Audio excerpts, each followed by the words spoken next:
오늘은 누가복음 11장 14절부터 26절까지의 말씀을 통해서 하나님의 말씀을 함께 나누도록 하겠습니다. 오늘 본문에서 예수님께서 귀신을 쫓아내신 사건이 기록되어 있습니다. 14절 말씀 보십시오.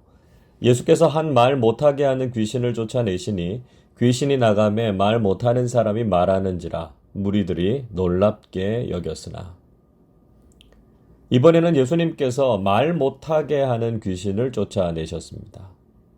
귀신들은 여러모로 우리가 건강하고 온전한 삶을 살지 못하게 합니다. 예수님께서는 이런 귀신을 쫓아내시고 우리를 온전하게 하시죠.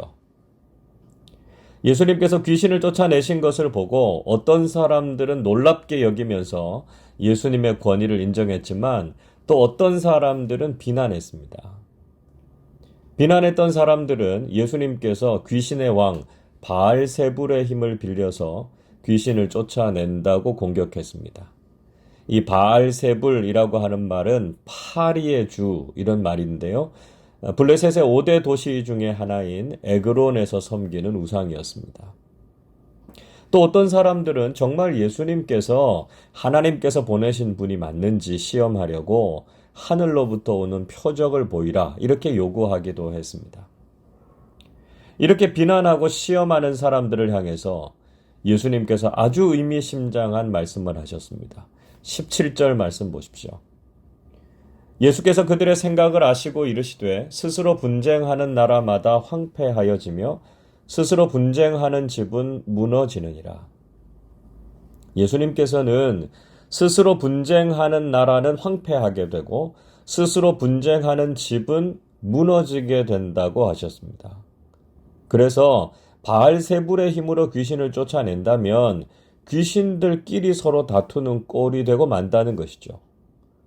만약에 이렇게 사탄이 스스로 분쟁하면 그의 나라가 어떻게 설 수 있겠느냐고 물으셨습니다. 아주 강한 나라나 권력이라도 스스로 내분에 의해서 무너지는 것을 우리는 종종 볼 수 있습니다. 아무리 강한 외부의 공격을 받아도 전혀 무너지지 않던 나라가 내부의 배신과 암투로 인해서 붕괴되는 것을 우리는 보게 되죠. 특히 교회와 그리스도인 공동체도 분열과 갈등을 조심해야 됩니다. 지금은 외적인 공격이나 위기가 아주 강한 시기입니다. 이런 상황도 쉽진 않죠. 그러나 오히려 이런 위기는 성령님 안에서 우리를 강하게 하고요. 하나 되게 하는 계기가 됩니다. 그러나 이런 위기의 상황에서 서로를 비난하거나 분쟁하게 되면 그것이 오히려 더 큰 위기가 된다는 것을 잊지 말아야 합니다. 우리는 위기 앞에서 더욱 하나가 되어서 위기를 넘어 영적 성숙으로 나아가는 계기가 되어야 한다는 것이죠. 예수님께서는 모함하고 공격하는 그들이 스스로 모순에 빠지게 됐다는 것을 지적하셨습니다. 19절 말씀 보시면 예수님께서 너희의 아들들은 누구를 힘입어 쫓아내느냐? 이렇게 물으셨습니다. 너희의 아들들은 유대 종교 지도자들의 제자들을 일컫는 말이죠. 유대 종교 지도자들의 제자들도 귀신을 쫓아내는 일들이 종종 있었습니다. 그렇다면 그들의 제자들도 바알세불의 힘으로 귀신을 쫓아내느냐고 묻고 계신 것입니다. 그렇게 되면 유대인들도 역시 비난을 받아 마땅한 일이 되는 거죠. 결국 자기들이 한 말로 스스로 정죄를 당하는 꼴이 되고 말았다는 것이죠. 뒤이어서 예수님께서는 아주 중요한 말씀하셨습니다. 20절 보십시오. 그러나 내가 만일 하나님의 손을 힘입어 귀신을 쫓아낸다면 하나님의 나라가 이미 너희에게 임하였느니라. 예수님께서는 만약에 당신이 하나님의 손을 힘입어서 귀신을 쫓아내는 것이라면 하나님의 나라가 이미 그들에게 임했다고 선언하셨습니다. 이 말씀은 귀신을 쫓아내는 능력이 어디에서부터 왔는지를 분명히 강조하신 것이었습니다. 오직 사탄의 나라를 무너뜨리시고 귀신을 내쫓으시는 능력은 하나님께서 주신 것임을 말씀하신 것이죠. 그리고 귀신이 쫓겨나가고 사탄과의 영적인 전쟁에서 승리하는 바로 그곳에서 하나님 나라를 경험하게 된다는 것입니다. 예수님께서 이 땅에 오심으로 사람들은 예수님을 통해서 현재적으로 임하는 하나님 나라를 경험하게 되었다는 것을 말씀하신 것이죠. 여러분, 예수님께서는 하나님 나라를 이 땅에 가지고 오신 분이십니다.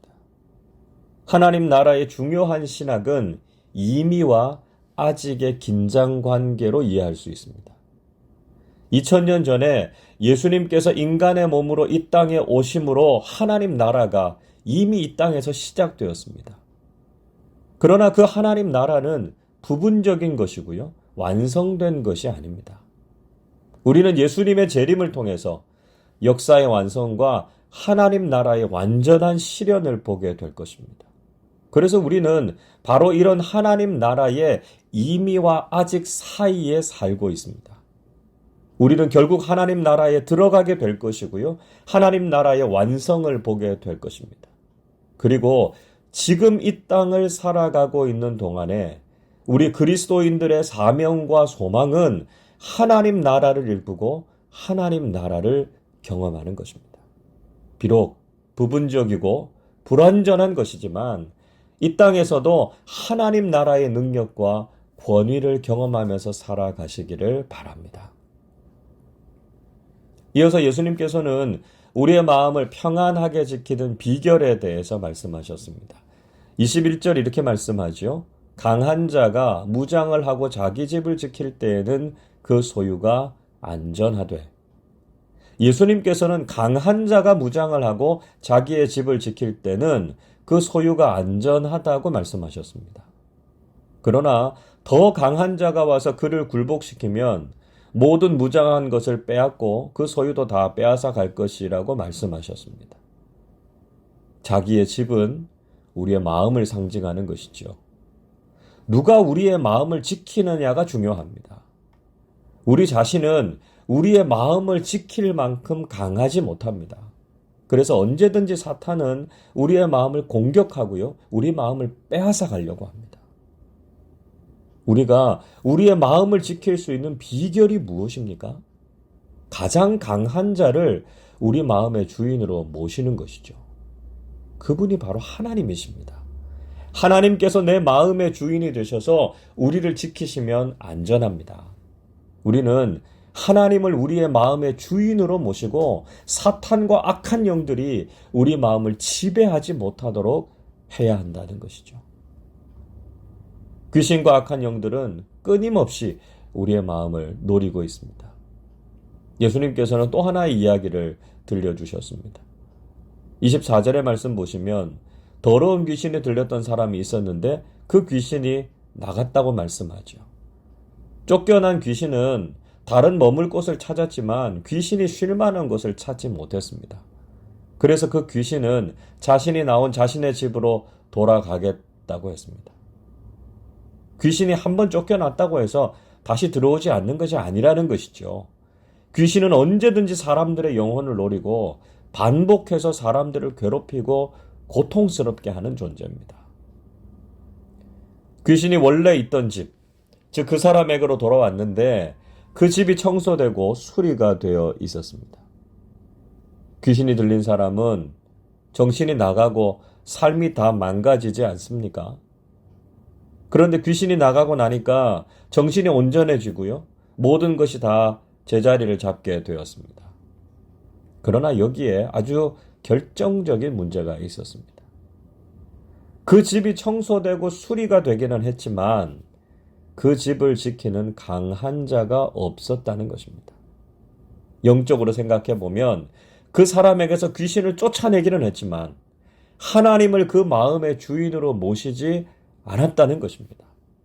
그 마음에 주인이 없이 텅 비어 있었다는 것이죠. 하나님께서 강한 자가 되셔서 그 마음을 지켜주시지 않으면 어떻게 됩니까? 26절 보십시오.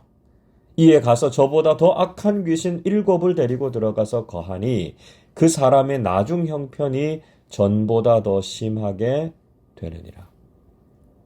결국 더 악한 귀신 7을 데리고 들어가서 이전 형편보다 훨씬 더 나빠지게 됐습니다. 여러분, 우리의 마음속은 영적인 전쟁터입니다. 우리는 그 무엇보다 우리의 마음을 거룩하고 정결하게 지켜야 합니다. 그러나 우리의 힘으로는 사탄과 악한 영들의 공격을 막을 수 없습니다. 사탄은 강한 힘으로 우리를 지배하고 우리 인생을 망가뜨립니다. 그래서 강한 자이신 하나님께서 우리의 마음을 지켜주셔야 합니다. 코로나로 인해서 힘겹고 어려운 시간이 길어지면서 그리스도인들조차도 우울감과 절망감에 빠져서 낙심하는 분들이 많습니다. 이런 상황에서 사탄은 우리 마음을 빼앗아 가려고 하고요. 불안과 염려, 절망과 좌절에 빠지게 합니다. 여러분, 우리는 늘 우리 마음에 강한 자를 모시고 살아야 합니다. 성령 충만함을 입고 하나님께서 내 마음을 다스리셔서 악한 원수 마귀가 조금도 틈타지 못하도록 하시기를 바랍니다. 날마다 하나님께서 우리의 마음을 지켜주셔서 소망 가운데 즐거워하고 평안과 기쁨이 넘쳐나는 그리스도인들로 살아가실 수 있기를 주님의 이름으로 축원합니다. 기도하겠습니다. 강한 용사가 되시고 우리를 늘 지켜주시는 하나님 아버지, 감사와 찬양을 드립니다. 시시각각 사탄은 우리의 마음을 지배하려고 하고 우리 인생을 망가뜨려서 온전하고 거룩한 그리스도인으로 살아가지 못하게 합니다. 우리가 하나님의 능력으로 악한 영들을 쫓아내고 우리 주님께서 이 땅에 가지고 오신 하나님 나라를 경험하면서 살게 해 주시옵소서. 우리 스스로의 힘으로는 우리를 지킬 수 없습니다. 성령 충만함을 허락해 주시고 하나님께서 우리 마음의 주인이 되셔서 원수 마귀가 조금도 틈타지 못하게 하시고 늘 영적인 승리를 경험하게 해 주시옵소서. 그래서 이 힘겹고 어려운 시간들을 믿음으로 잘 이기게 하시고 주님 안에서 소망과 기쁨이 넘쳐나게 해 주시옵소서. 감사드리며 우리 주님 예수 그리스도의 이름으로 기도하옵나이다. 아멘.